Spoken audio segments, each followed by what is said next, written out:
നമസ്കാരം. നീതിയുടെ തുലാസ് അധികാരമുള്ളവന്റെ പക്ഷത്തേക്ക് എത്രത്തോളം ചെരിഞ്ഞു നിൽക്കുന്നു എന്നതിന്റെ ക്രൂരമായ സാക്ഷ്യപത്രമാണ് ബിഷപ്പ് ഫ്രാങ്കോ മുളയ്ക്കൽ കേസിലെ അതിജീവിതയുടെ നിലവിലെ ജീവിതം. സത്യം തുറന്നു പറഞ്ഞതിന്റെ പേരിൽ കഴിഞ്ഞ 8 വർഷമായി മഠത്തിന്റെ 4 ചുവരുകൾക്കുള്ളിൽ തടവറയ്ക്ക് സമാനമായ ജീവിതം നയിക്കുന്ന ഒരു സ്ത്രീയുടെയും അവരെ പിന്തുണയ്ക്കുന്ന ഒരു കൂട്ടം കന്യാസ്ത്രീകളുടെയും ദീനവിലാപങ്ങൾ കേരള മനസാക്ഷിയെ വീണ്ടും പിടിച്ചുലയ്ക്കുന്നു. പീഡനാരോപിതനായ ബിഷപ്പ് സഭയുടെ അധികാര കേന്ദ്രങ്ങളുടെയും തണലിൽ എല്ലാവിധ സുരക്ഷിതത്തോടും പ്രതാപത്തോടും കൂടി മാന്യനായി ജീവിക്കുമ്പോൾ നീതിക്ക് വേണ്ടി നിലകൊണ്ടവർ സ്വന്തം കൂരയ്ക്കുള്ളിൽ പോലും കല്ലേറുകളും ഒറ്റപ്പെടുത്തലുകളും നേരിടുകയാണ്. ഒരു വശത്ത് സഭയുടെ കുടക്കീഴിൽ അധികാരത്തിന്റെ സുഖ സൗകര്യങ്ങൾ അനുഭവിക്കുന്ന വേട്ടക്കാരനും, മറുവശത്ത് ഉപജീവനത്തിനായി തയ്യൽ മെഷീന് മുന്നിൽ രാപ്പകൽ പണിയെടുക്കുന്ന അതിജീവിതയും. ഈ ചിത്രം നമ്മുടെ നീതിന്യായ വ്യവസ്ഥയ്ക്കും സാംസ്കാരിക കേരളത്തിനും ഒരുപോലെ അപമാനകരമാണ് എന്ന് പറഞ്ഞിട്ട് തന്നെ നമുക്ക് വിഷയത്തിലേക്ക് വരാം. ബിഷപ്പ് ഫ്രാങ്കോ മുളയ്ക്കലിനെതിരായ ബലാത്സംഗ കേസിൽ പരാതിക്കാരിയും അവരെ പിന്തുണച്ച കന്യാസ്ത്രീകൾക്കും ജീവിതമേറെ ദുഷ്കരമായ അവസ്ഥയിലാണുള്ളത്. കഴിഞ്ഞ 8 വർഷക്കാലമായി അനുഭവിക്കുന്ന യാതനകൾ തുറന്നു പറഞ്ഞ് അതിജീവിതയായ കന്യാസ്ത്രീ രംഗത്തെത്തി. ഏഷ്യാനെറ്റ് ന്യൂസ് ചാനലിൽ വിനു വി ജോണിന് നൽകിയ അഭിമുഖത്തിലാണ് അവർ തുറന്നു പറച്ചിൽ നടത്തിയത്. കൈകളും കാലുകളും കെട്ടപ്പെട്ട നിലയിലാണ് ഇപ്പോഴുള്ള ജീവിതമെന്നും ഒറ്റപ്പെടുത്തലും കല്ലേറും കാരണം 3 കന്യാസ്ത്രീകൾ സഭ വിട്ടു പോയെന്നും സിസ്റ്റർ തുറന്നു പറഞ്ഞു. കൂടാതെ മഠത്തിൽ തയ്യൽ ജോലി ചെയ്താണ് ബാക്കിയുള്ള ഞങ്ങൾ 3 പേർ കഴിയുന്നതെന്നും സഭാ നേതൃത്വത്തിന്റെ നിശബ്ദതയാണ് തെരുവിലേക്ക് എത്തിച്ചത് എന്നും അവർ കൂട്ടിച്ചേർത്തു. പീഡന പരാതി സഭയ്ക്കകത്ത് പറഞ്ഞതോടെ തന്നെ ഒറ്റപ്പെടുത്താൻ ആരംഭിച്ചത്രേ. കുടുംബത്തെയും കന്യാസ്ത്രീകളെയും ബിഷപ്പ് ഫ്രാങ്കോ കള്ളക്കേസിൽ കുടുക്കാൻ നോക്കിയിട്ടുണ്ട്. ബിഷപ്പ് ഫ്രാങ്കോയ്ക്ക് സഹായം ചെയ്യുന്ന കന്യാസ്ത്രീകൾ മഠത്തിലുണ്ടായിരുന്നു. പണം കിട്ടാത്തത് കൊണ്ടാണ് പരാതി എന്ന വ്യാജ പ്രചാരണം നടന്നു. രൂപതയിൽ നിന്നോ ഫ്രാങ്കോയിൽ നിന്നോ 1 രൂപ കൈപ്പറ്റിയിട്ടില്ല എന്നും സിസ്റ്റർ കൃത്യമായിട്ട് പറയുന്നുണ്ട്. ബിഷപ്പ് ഫ്രാങ്കോ മുളയ്ക്കലിനെതിരായ ബലാത്സംഗ കേസിൽ പരാതിക്കാരിയും അവരെ പിന്തുണച്ച കന്യാസ്ത്രീകൾക്കും ജീവിതമേറെ ദുർഘടനയുള്ളതായിട്ട് മാറിയിരിക്കുകയാണ്. കഴിഞ്ഞ 8 വർഷക്കാലമായി അവർ അനുഭവിക്കുന്ന യാതനകൾ തുറന്നു പറഞ്ഞപ്പോൾ കേരള മനസാക്ഷി വല്ലാതെ ഞെട്ടിയിരിക്കുന്നു. ഒരു അതിജീവിതയ്ക്ക് ഇതിലും വലുതൊന്നും വരാനില്ല. ഒരു നേരത്തെ ഭക്ഷണത്തിന് വേണ്ടിയിട്ട് തുന്നേണ്ടി വരിക, അല്ലെങ്കിൽ തയ്യൽ മെഷീൻ പ്രവർത്തിപ്പിക്കേണ്ടി വരിക, ഒരു വിധത്തിലുള്ള സഹായവും മഠത്തിൽ നിന്നുമില്ല. എല്ലാം അവർ നിഷേധിച്ചു കഴിഞ്ഞു. എന്തിനു വേണ്ടി? ഒരു വശത്ത് അധികാരമുള്ള ഫ്രാങ്കോ മുളയ്ക്കലിനെ സംരക്ഷിക്കാൻ വേണ്ടിയോ? അവരുടെ കുടുംബത്തെ പോലും മുച്ചോട് മുടിപ്പിക്കാനുള്ള ശ്രമങ്ങളാണ് ഫ്രാങ്കോ മുളയ്ക്കൽ നടത്തിയത്. അത്രത്തോളം ഭീതികരമായിട്ടുള്ള ഒരു അവസ്ഥയിലൂടെയാണ് അവർ കടന്നു പോകുന്നത്. എന്നിട്ടും അവർ സധൈര്യം മുന്നോട്ട് വന്ന് ഏഷ്യാനെറ്റ് ന്യൂസിന്, അതായത് കേരളത്തോട് താൻ അനുഭവിച്ച കഥകളാണ് പറയുന്നത്, ജീവിത കഥകൾ. ബിഷപ്പ് ഫ്രാങ്കോ മുളയ്ക്കലിനെതിരായ ബലാത്സംഗ കേസിലെ അതിജീവിതയുടെ വെളിപ്പെടുത്തലുകൾ കേരളീയ പൊതുസമൂഹത്തിന് മുന്നിൽ തുറന്നിടുന്നത് നീതിക്കായുള്ള ഒരു പോരാട്ടത്തിന്റെ അത്യന്തം ദയനീയമായ വശങ്ങളാണ്. ഏഷ്യാനെറ്റ് ന്യൂസിന് നൽകിയ അഭിമുഖത്തിൽ സിസ്റ്റർ പങ്കുവച്ച കാര്യങ്ങൾ കേവലം നിയമ പോരാട്ടത്തിന്റെ കഥയല്ല, മറിച്ച് ഒരു വ്യക്തിയെയും അവരെ പിന്തുണയ്ക്കുന്നവരെയും ഒരു വ്യവസ്ഥിതി എങ്ങനെ ശ്വാസം മുട്ടിക്കുന്നു എന്നതിന്റെ നേർചിത്രമായിട്ടാണ് കാണേണ്ടത്. കഴിഞ്ഞ 8 വർഷമായി താൻ അനുഭവിക്കുന്നത് കൈകാലുകൾ കെട്ടപ്പെട്ട നിലയിലുള്ള ഒരു ജീവിതമാണെന്ന് അവർ തുറന്നു പറയുമ്പോൾ അത് ആധുനിക സമൂഹത്തിന് വലിയൊരു അപമാനമാണ്. സഭയ്ക്കകത്ത് നീതി ലഭിക്കില്ലെന്ന് ഉറപ്പായപ്പോഴാണ് അവർക്ക് തെരുവിൽ ഇറങ്ങേണ്ടി വന്നത്. എന്നാൽ ആ ധീരമായ നിലപാടിന് അവർക്ക് നൽകേണ്ടി വന്ന വില വളരെ വലുതാണ്. മഠത്തിനുള്ളിൽ പൂർണ്ണമായും ഒറ്റപ്പെട്ട അവസ്ഥയിലാണ് അതിജീവിതയും അവരെ പിന്തുണയ്ക്കുന്ന മറ്റ് 2 കന്യാസ്ത്രീകളും കഴിയുന്നത്.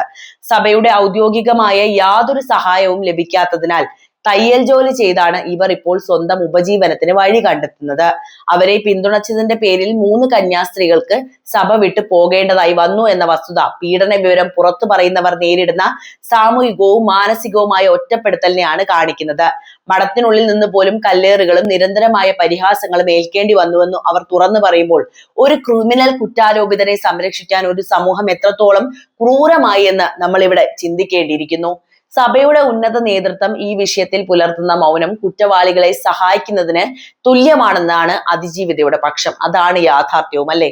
തന്നെയും തന്റെ കുടുംബത്തെയും കള്ളക്കേസുകളിൽ കുടുക്കാൻ ബിഷപ്പിന്റെ ഭാഗത്തുനിന്ന് നീക്കങ്ങൾ ഉണ്ടായിട്ടുണ്ട് എന്നും ഇതിനായി സഭയ്ക്കുള്ളിലെ ചിലർ തന്നെ കൂട്ടുനിന്നുവെന്നും അവർ വെളിപ്പെടുത്തുന്നു. പണം കിട്ടാത്തത് കൊണ്ടാണ് പരാതി നൽകിയത് എന്ന രീതിയിലുള്ള വ്യാജ പ്രചാരണങ്ങൾ പോലും അതിജീവിതയുടെ വ്യക്തിത്വത്തെ ഹനിക്കാൻ വേണ്ടി പടച്ചുവിടുകയുണ്ടായി. 1 രൂപ പോലും ആരോടും വാങ്ങാതെയാണ് താൻ ഈ പോരാട്ടം നടത്തുന്നതെന്ന് അവർ ആവർത്തിച്ച് വ്യക്തമാക്കുന്നുണ്ട്. സഭയുടെ അധികാരം ഉപയോഗിച്ച് ഇരയെ വേട്ടക്കാരനാക്കാനുള്ള ശ്രമങ്ങളാണ് ഇവിടെ നടക്കുന്നത്. ഈ പോരാട്ടം കേവലം ഒരു കോടതി വിധിക്കപ്പുറം തങ്ങൾക്ക് നഷ്ടപ്പെട്ട അന്തസ്സും സമാധാനപരമായ ജീവിതവും തിരിച്ചു പിടിക്കാനുള്ള നിലനിൽപ്പിന്റെ സമരം കൂടിയാണ് എന്ന യാഥാർത്ഥ്യമാണ് ഇവിടെ നമ്മളോട് സംസാരിക്കുന്നത്. നീതി തേടി ഇറങ്ങിയ അതിജീവിതയും അവരെ പിന്തുണച്ച കന്യാസ്ത്രീകളും മഠത്തിനുള്ളിൽ തയ്യൽ ജോലി ചെയ്തും ഒറ്റപ്പെടൽ അനുഭവിച്ചും നരകയാതന അനുഭവിക്കുമ്പോൾ പീഡന കേസിൽ പ്രതി ചേർക്കപ്പെട്ട ബിഷപ്പ് ഫ്രാങ്കോ മുളയ്ക്കൽ എല്ലാവിധ ആഡംബരങ്ങളോടും സുരക്ഷയോടെയും സമൂഹത്തിൽ വിരാജിക്കുന്നു എന്നത് നമ്മുടെ നീതിന്യായ വ്യവസ്ഥയുടെയും സാമൂഹിക ഘടനയുടെയും ദയനീയമായ വൈരുദ്ധ്യമാണ്. താൻ പീഡിപ്പിക്കപ്പെട്ടു എന്ന് വിളിച്ചു പറഞ്ഞ കന്യാസ്ത്രീക്ക് സ്വന്തം തട്ടകത്തിൽ ശത്രുവിനെ പോലെ കഴിയേണ്ടി വരുമ്പോൾ ആരോപണ വിധേയനായ വ്യക്തിക്ക് സഭയുടെയും ഒരു വിഭാഗം വിശ്വാസികളുടെയും അകമഴിഞ്ഞ പിന്തുണയും സംരക്ഷണവും ലഭിക്കുന്നു എന്നത് അത്യന്തം ഖേദകരമാണ്. വിചാരണ നേരിട്ടപ്പോഴും അതിനുശേഷവും ബിഷപ്പിന് ലഭിച്ച സ്വീകരണങ്ങളും അദ്ദേഹത്തിന് ചുറ്റുമുള്ള അധികാര കേന്ദ്രങ്ങളുടെ സംരക്ഷണവും ഇരയെ കൂടുതൽ വേട്ടയാടുന്നതിന് തുല്യമാണ്. ഒരു വശത്ത് നീതിക്ക് വേണ്ടി നിലകൊണ്ട കന്യാസ്ത്രീകൾക്ക് അവരുടെ അടിസ്ഥാനപരമായ ആവശ്യങ്ങൾക്കായി പോലും കഷ്ടപ്പെടേണ്ടി വരുന്നു. എന്നാൽ മറുവശത്ത് അധികാരവും സ്വാധീനവും ഉള്ളവർക്ക് നിയമത്തിന്റെ പഴുതുകളിലൂടെയും സഭാ സംവിധാനങ്ങളുടെ പിൻബലത്തിലൂടെയും സുരക്ഷിതമായ ഒരു കവചം ഒരുക്കപ്പെടുന്നു. സിസ്റ്റർ വെളിപ്പെടുത്തിയതുപോലെ തങ്ങളെ പട്ടിണിക്കിടാനും ഒറ്റപ്പെടുത്താനും ശ്രമിക്കുന്ന അതേ സംവിധാനം തന്നെ ആരോപണ വിധേയർക്ക് എല്ലാവിധ സുരക്ഷയും ഒരുക്കുന്നു എന്നത് അധികാര കേന്ദ്രങ്ങൾ എങ്ങനെയാണ് ഇരകളെ നിശബ്ദരാക്കുന്നു എന്നതിന്റെ കൃത്യമായ തെളിവാണ്. കുറ്റാരോപിതൻ സമൂഹത്തിൽ മാന്യനായി വിലസുമ്പോൾ പരാതി നൽകിയവർ സ്വന്തം മഠത്തിനുള്ളിൽ പോലും കല്ലേറുകളും അപവാദ പ്രചരണങ്ങളും നേരിടേണ്ടി വരുന്നത് കേരളം പോലുള്ള ഒരു പരിഷ്കൃത സമൂഹത്തിന് ഒട്ടും ഭൂഷണമല്ല. സഭയ്ക്കകത്ത് പരാതിപ്പെട്ടപ്പോൾ മുതൽ തുടങ്ങിയ ഈ വേർതിരിവ് ഇന്നും തുടരുന്നു എന്നത് നീതിയുടെ തുലാസ് എങ്ങോട്ട് ചരിയുന്നു എന്ന ചോദ്യം ഉയർത്തുന്നു. പരാതിക്കാരിയെ കള്ളക്കേസുകളിൽ കുടുക്കാനും അവരുടെ സ്വഭാവഹത്യ നടത്താനും സംഘടിതമായ നീക്കങ്ങൾ നടക്കുമ്പോൾ ഫ്രാങ്കോ മുളയ്ക്കലിന് ലഭിക്കുന്ന വിപുലമായ സുരക്ഷാ വലയങ്ങൾ അധികാരത്തിന്റെ ഹുങ്കിനെ തന്നെയാണ് സൂചിപ്പിക്കുന്നത്. ഒരു വ്യക്തിക്ക് ലഭിക്കുന്ന ഇത്തരം അമിത പരിഗണനകൾ നീതി തേടി വരുന്ന മറ്റുള്ളവർക്ക് തെറ്റായ സന്ദേശമാണ് നൽകുന്നത്. സത്യത്തിന് വേണ്ടി നിലകൊള്ളുന്നവർ ശിക്ഷിക്കപ്പെടുകയും അധികാരമുള്ളവർ സംരക്ഷിക്കപ്പെടുകയും ചെയ്യുന്ന ഈ അവസ്ഥാവിശേഷം മാറേണ്ടതുണ്ട്, അല്ലെങ്കിൽ മാറ്റേണ്ടതുണ്ട്. അതിജീവിതയുടെ കണ്ണീരിന് മുന്നിൽ വാതിലുകൾ അടയ്ക്കുന്ന നമ്മുടെ സമൂഹം വേട്ടക്കാരന് ചുവപ്പ് പരവതാനി വിരിക്കുന്നത് തികഞ്ഞ അനീതിയല്ലാതെ മറ്റെന്താണ്? ഈ കാര്യം കൃത്യമായിട്ട് നമ്മൾ എടുത്തു പറയേണ്ടതുണ്ട്. നീതിയുടെ തുലാസ് എപ്പോഴും അധികാരമുള്ളവന്റെ വശത്തേക്ക് ചെരിഞ്ഞു നിൽക്കുന്നു എന്നതിന്റെ ഏറ്റവും വലിയ ഉദാഹരണം തന്നെയാണ് ഫ്രാങ്കോ മുളയ്ക്കൽ കേസും അതിനുശേഷം കേരളം കണ്ട സംഭവ വികാസങ്ങളും ഒക്കെ. അതിജീവിതയായ കന്യാസ്ത്രീയും അവരെ പിന്തുണച്ചവരും മഠത്തിന്റെ ഇരുളടഞ്ഞ കോണുകളിൽ ഒറ്റപ്പെട്ട് കഴിയുമ്പോൾ ബിഷപ്പ് ഫ്രാങ്കോ മുളയ്ക്കൽ എല്ലാവിധ സാമൂഹിക സുരക്ഷയോടും പ്രതാപത്തോടും കൂടി കഴിയുന്നത് നമ്മുടെ നീതിന്യായ ബോധത്തിന് ഏൽക്കുന്ന മുറിവ് വളരെ വലുതാണ്. ഈ വൈരുദ്ധ്യം കേവലം ഒരു വ്യക്തിയുടെ മാത്രം പ്രശ്നമല്ല, മറിച്ച് നമ്മുടെ നിയമ സംവിധാനത്തിലെയും സഭാധികാരത്തിലെയും വലിയൊരു പാളിച്ചയെ തന്നെയാണ് തുറന്നു കാണിക്കുന്നത്. പീഡന കേസിൽ പ്രതിയായി ജയിലിൽ കഴിഞ്ഞിരുന്ന കാലത്ത് പോലും അദ്ദേഹത്തിന് ലഭിച്ച ആഡംബരങ്ങളും സഭയുടെ ഉന്നത തലങ്ങളിൽ നിന്നുള്ള അകമഴിഞ്ഞ പിന്തുണയും ഒക്കെ നമ്മൾ കണ്ടതാണ്. വിചാരണ കോടതി കുറ്റവിമുക്തനാക്കിയപ്പോൾ അത് വലിയൊരു വിജയമായി ആഘോഷിക്കപ്പെടുകയും പൂമാലയിട്ട് സ്വീകരിക്കപ്പെടുകയും ചെയ്തു. ഒരു സ്ത്രീയുടെ അന്തസ്സിനേക്കാൾ വലുത് അധികാരത്തിന്റെ സംരക്ഷണമാണെന്ന് ഓരോ ഘട്ടത്തിലും ഈ സമൂഹം തെളിയിച്ചുകൊണ്ടേയിരിക്കുകയാണ്. സഭയ്ക്കകത്തെ വലിയൊരു വിഭാഗം ഇപ്പോഴും അദ്ദേഹത്തെ സംരക്ഷിക്കുന്നതിനായി നിലകൊള്ളുമ്പോഴാണ് മറുവശത്ത് സത്യം പറഞ്ഞ കന്യാസ്ത്രീ പട്ടിണി കിടന്നും തയ്യൽ ജോലിയും ചെയ്ത് ജീവിക്കേണ്ടി വരുന്നത്. നീതി ലഭിക്കുമെന്ന് ഉറച്ചു വിശ്വസിച്ച് നിയമ പോരാട്ടത്തിന് ഇറങ്ങിയവർ ഇന്ന് നേരിടേണ്ടി വരുന്നത് തങ്ങളുടെ ജീവിതം തന്നെ ഇല്ലാതാക്കുന്ന സാഹചര്യവും.